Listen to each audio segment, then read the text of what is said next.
안녕하세요, 선생님. 안녕하세요. 네, 또 우리가 일주일 만에 보내요? 2주일 만인가요? 2주 만이에요.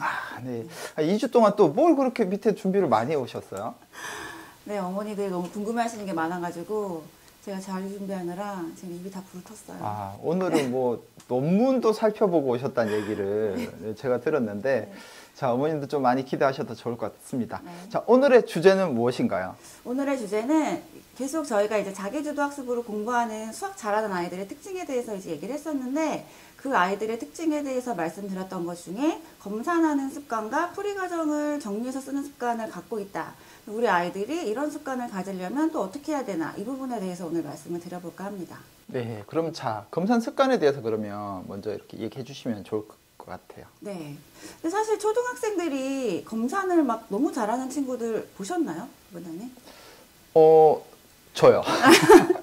그러니까 사실 아직 초등학생들이 모든 문제를 정말 정확하게 검산까지 완벽하게 하고 있는 친구들은 드물어요. 드문 게 사실이고, 제가 말씀드렸던 거는 일부 수학 잘하는 아이들이 그런 습관을 갖고 있다라고 말씀을 드렸던 건데, 또 혹시 이제 어머니들이 방송 보시고 우리 애는 검산 안 하는데 진짜 수학 잘하기 글렀나 막 이렇게 걱정하실까봐 일단 말씀을 드리고 시작하는데, 검사는커녕 시험지 낼 때 한 페이지를 통째로 다 안 풀었는데도 그냥 저 다 풀었어요 이러고 내는 친구들도 굉장히 많거든요. 많이 봤어요. 특히 남자친구들. 그래서 네. 요즘에 저희 아이가 학교에서 수학 문제 풀고 오면 아빠한테 갖고 와서 사인 받아가더라고요. 이거 자기가 다 맞게 풀었는지 이러면서.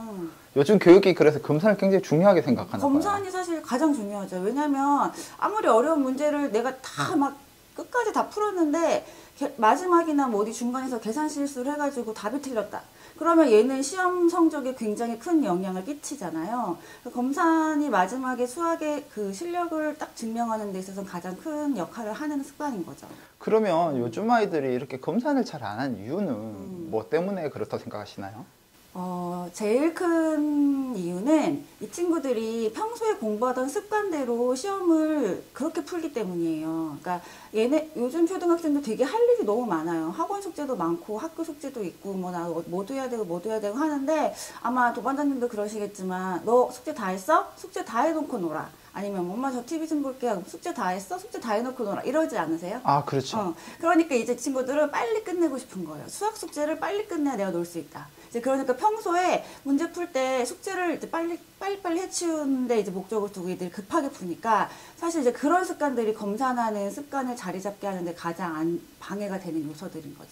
자, 그렇다면 우리 이런 친구들에게 어머님들이 집에서 어떻게 해주면 검산을 이렇게 할 수 있는 습관을 들일 수 있는지, 또 비법을 좀 얘기해 주시면 좋을 것 같아요. 사실 이건 비법이랄 건 없고요.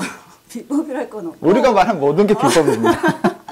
그러니까 아직 그런 습관이 안 잡혀져 있는 초등학교 저학년 아이들 같은 경우에는 어쩔 수 없어요. 엄마가 번거로우셔도 너 검사 다 했니? 너 꼼꼼하게 풀었니? 다시 안 봐도 돼? 뭐 이렇게 한 번씩이라도 주의를 좀 주시고 확인을 시켜주시는 것만 해도 이 친구들한테 이제 검사는 해야 되는구나를 인식할 수 있도록 좀 습관을 잡아주는 데 도움이 되는 방법이고요. 근데 이제 문제 풀 때 조금 도움이 되는 방법을 제가 말씀드리면, 검산을 하라고 했다고 얘네가 내가 오늘 10문제 풀었는데 10문제를 다 다시 풀어봐 이러면 너무 힘들잖아요. 그걸 다 푸는 게 검산하는 게 아니에요. 그러니까 이제 조금 팁을 드리면, 숫자를 계산한 과정에서 수를 조금 어림해서 내가 이 문제는 검산할 필요가 있겠다 없겠다를 확인하는 방법, 이 정도를 좀 알려주시는 게 좋을 것 같은데, 예를 들면 뭐 5.2 나누기 4와 같은 뭐 이런 나눗셈 식을 이 친구가 그런 거 필요한 문제를 풀었다고 쳤을 때 5.2 나누기 4 이렇게 풀어놓은 거 보면 이 답은 1.3이거든요. 근데 친구들 오답 내놓은 거 보면 막 급하게 풀어서 0.13, 뭐 13 이런 식으로 그 소수의 자리값을 아예 다르게 쓴다거나, 아니면 결과값이랑 상관없는 막 2점 얼마 이렇게 그냥 막 대충 풀어놓은 오답들이 되게 많아요.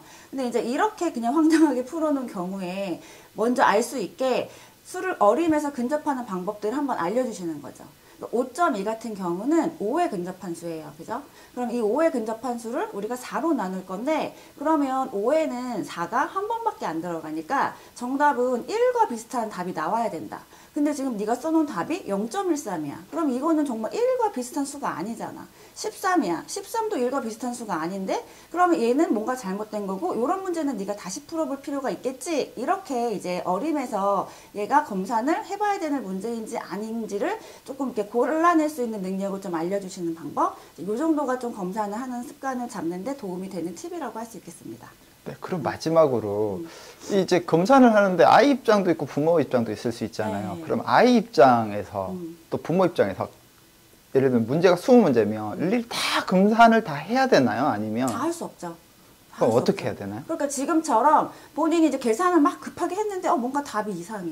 그러니까 상식적으로 맞지 않는 답이야. 이런 걸 좀 판별할 수 있는 그런 능력을 조금 키워주시라고 제가 방금 그 팁을 말씀드렸고, 이제 그렇게 눈에 띄는 문제들, 그런 문제들만 좀 골라서 해본다든지, 아니면 문장들 같은 경우에 내가 식을 잘 썼는지 이런 걸 좀 확인을 해서, 특히 조금 문제 풀다가 어려웠던 부분이나 정말 그 상식적인 답과 벗어나 보이는 답이 나왔다. 이런 경우에 이제 그런 문제들을 풀어서 판별해서 그래서 검산을 해볼 수 있도록 도와주시기.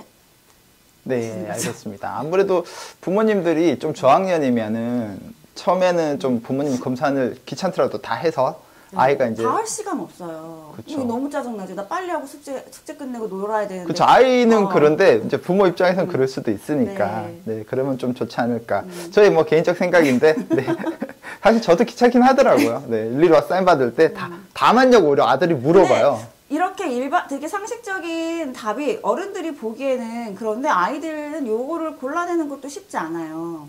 그러니까 소수점의 자리값이라는 거, 아니면 뭐 내가 지금 풀어놓은 게 진짜 말도 안 되는 황당한 답이 나왔다는 거조차 확인하지 않으려고 하거든요. 근데 이제 이런 것들을 이제 틀릴 때마다 인지를 시켜주시는 거죠. 지금 네가 1.3인 답을 13이라고 썼는데 이렇게 쓰면서 이상하지 않았니? 라든지, 상식적으로 5에는 4가 한 번밖에 안 들어가는데 어떻게 0.13이 나왔어? 라든지, 이렇게 계속 한 번씩 인지를 시켜주시는 것만으로도 이 친구들이 그 다음에 문제 풀 때는 한 번 더 생각해 볼 수 있는 계기를 만들어 주시는 거죠. 초등맘 TV. 오늘 옆집 아이 수학 공부법에서는 검산하는 습관에 대해서 말씀드려 봤습니다.